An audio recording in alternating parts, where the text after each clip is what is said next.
Hey guys, welcome to Science for Today. This is Mrs. Shoemake and we are talking about properties of matter. So when we talk about properties of matter, we're talking about the physical properties. So one of the easiest physical properties for us to identify is its physical state. Okay, so by physical state, what we mean are there are three different possibilities. So we have a solid, a liquid, or a gas. Okay, so solid keeps its shape unless it's melted. A liquid can take the shape of its container, and a gas also takes the shape of its container. It just looks a lot differently, right? We can't see a gas, but we can definitely see a liquid. Okay, so remember, these all change based off of temperature. So a solid can turn to a liquid by melting, and then a liquid can turn to a gas by evaporation, right?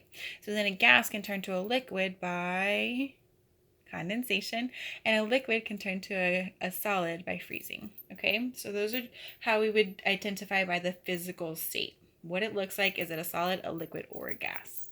Okay, so the next one we can do is, now that I know what it is, I want to see if is it heavy or is it light. So when we look at that, we're trying to find the mass of the object.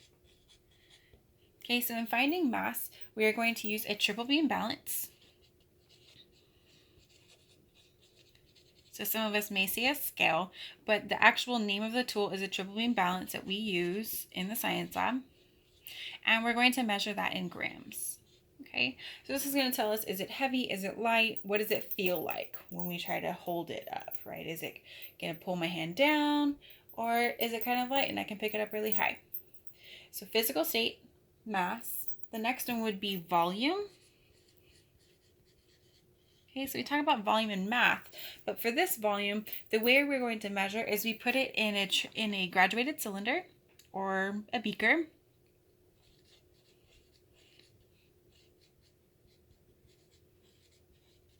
And water. Okay, so you'll put it in there, and it's basically going to tell us the amount of space that the object is taking up. Volume is the amount of space in an object. Okay, so we can put it in water and look at that displacement level. If the water started at 40 and then once the object is in the water, it goes up to 70. Okay, well then that has a volume of 30 grams or milliliters. Okay, so that's volume. So density, I love density because it's just fun. Density is basically going to see, is something heavier, or is it going to sink in water, or is it going to float in water, or compared to water? So for density, it's going to be sink, which is more dense, or float, which is less dense. So we did density towers, and we were able to put different liquids and objects in there to see how they all stood once it settled. Okay, so we had water, oil, dish soap, lots of weird things, but we were able to see what sank and was more dense or the most dense, and what floated, what was the least dense. Okay. Next one, we love playing with this tool because it's fascinating to see, but the property is called magnetism. So you guessed it, the tool that we use is a magnet. And a magnet, the purpose of a magnet is to attract metals. So does it attract all metals? No, but it does attract the ones that we use quite often. So we can use a magnet to attract those metals. So it will help us when we're trying to separate our mixtures, right? To see what metals we can pull from the different objects that wouldn't attract to a magnet. So here's some of our properties. I'm going to erase and add a couple more real quick. So all of these are properties that we have seen or tested in the science lab or in our classrooms. The next one is going to be solubility. So solubility is the ability for something to dissolve.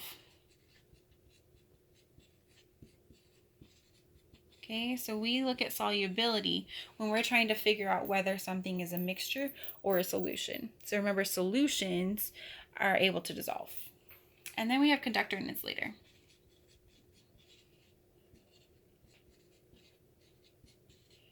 Okay, so remember, a conductor allows the flow. An insulator stops or slows. And that is physical properties. So this wasn't real explanatory because you should know all of these things. So it's just a quick reminder. If you need some more help, reach out to me. Otherwise, here we go. Good job, guys.